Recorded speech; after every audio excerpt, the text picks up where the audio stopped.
நம்மள நம்மளே காப்பாற்ற முடியும். சரியா? இப்போ இதெல்லாம் வந்து கம்யூனிகபிள் டிசீஸ், அதாவது நம்ம வந்து ஒருத்தவங்க கிட்ட இருந்து ஒருத்தவங்க பாருங்க.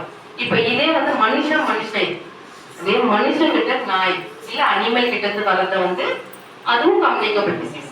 ஒரு நாய் ஒரு கடிச்சுன்னா ரேபிஸ் வருதா?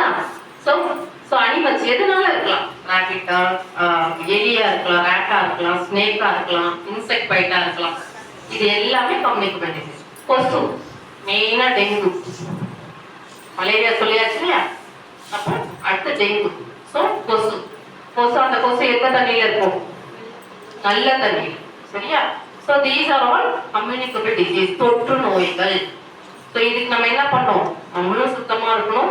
நம்ம சுத்தி இருக்கிற இடத்துல எந்த இடத்துல தண்ணி தேங்கக்கூடாது, நல்ல தண்ணி தேங்கக்கூடாது பார்த்துக்கணும். அயற்புள்ள, கொட்டாங்குச்சி இந்த பேர்லாம் இருக்கும்போது நம்ம வீட்டில் இப்போ போய் பார்த்தீங்கன்னா இருக்கும். அப்படின்னா என்ன பண்ணுவோம்? அது தண்ணியை எடுத்து கீழே போட்டுட்டு காய வச்சிருக்கோம், எல்லாம் தூக்கி டிஸ்போஸ் பண்ணிடும். சரியா?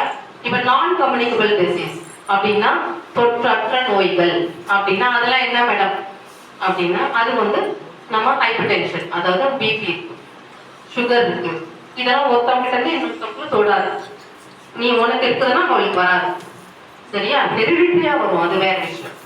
எங்க தாத்தாக்கு இருக்கு, எங்க அப்பாவுக்கு இருக்குன்னா எனக்கு வரும், அது ஜெனட்டிக்கலி வரும்.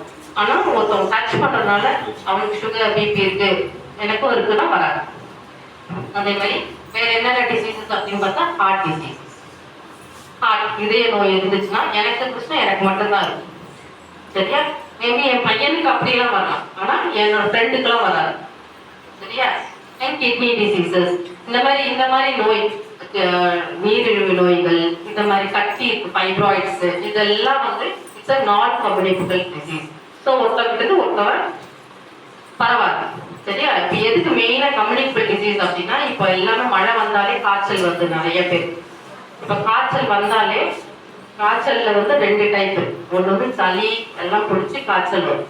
சரியா? அது வந்து நம்ம ஒரு நாள் தான் வெயிட் பண்ணணும். இல்லை மேக்ஸிமம் பார்த்தா சளிக்கு வந்து மாத்திரை வாங்கி, மாத்திரை ஹாஸ்பிட்டல்ல இதுதான் வாங்கணும், டாக்டர்ஸ் கிட்ட தான் வாங்கணும். மெடிக்கல்ல நிறைய பேர் நான் கேட்டுப்பட்டிருக்கேன், மாத்திரை மெடிக்கல்ல வாங்கிட்டு வந்து போட்டுருவாங்க. சரியாயிடுச்சுன்னு பேரசிட்டமால் போட்டால் பிளட் டெஸ்ட் எடுத்து பார்க்கும்போது அவங்களுக்கு அணுக்கள் கம்மியா இருக்கும். சரியா? அதனால நம்மளுக்கு 2 நாள் ஆச்சா சளி வந்து காய்ச்சலா 2 நாள் 3 நாள் பார்க்கணும். அதுக்கப்புறம் 100% நீங்க ஹாஸ்பிட்டலுக்கு வந்து பிளட் டெஸ்ட் எடுத்தே ஆகணும். சரியா? அப்போ சப்போஸ் வெறும் காய்ச்சல் மட்டும் இருந்துச்சுன்னா ஒரு நாள் கூட வெயிட் பண்ணக்கூடாது, நம்ம வந்து ரத்த டெஸ்ட் எடுத்துக்கணும். இப்போ எனக்கு ஒரு மாதிரி இருக்கு மேடம், நிலவேம்பு கஷாயம் எங்கனாலும் கிடைக்கும், அது வீட்டில் போய் அம்மாட்ட கொடுத்து குடிக்கலாம். இல்லை நிலவேம்பு கஷாயம்லாம் வாங்கறதுக்குனால முடியல மேடம். பப்பாளி இலை எல்லா இடத்துலையுமே கிடைக்கும். அதுல இருக்க பிளேட்லெட்ஸ் வேற எதுலையுமே கிடையாது. ஒரே ஒரு வாரத்துக்கு ஒரு பப்பாளி இலை நல்லா எடுத்து போட்டு கொதிக்க வைக்கூடாது, என்ன பண்ணக்கூடாது, மிக்சியில போட்டு அடிச்சு சாறு அப்படி குடிக்கும். ஒரு மாசத்துக்கு ஒரு வாட்டி குடிக்கும், உனக்கு எந்த நோயும் வராது. உனக்கு பிளேட்லெட்ஸ் வந்து அப் டு த மார்க் இருக்கும். சரியா? ஸோ இதெல்லாம் நம்ம கொஞ்சம் நம்மளை வந்து ஹெல்த்தை வந்து நம்ம கொஞ்சம் பார்த்துக்கணும்.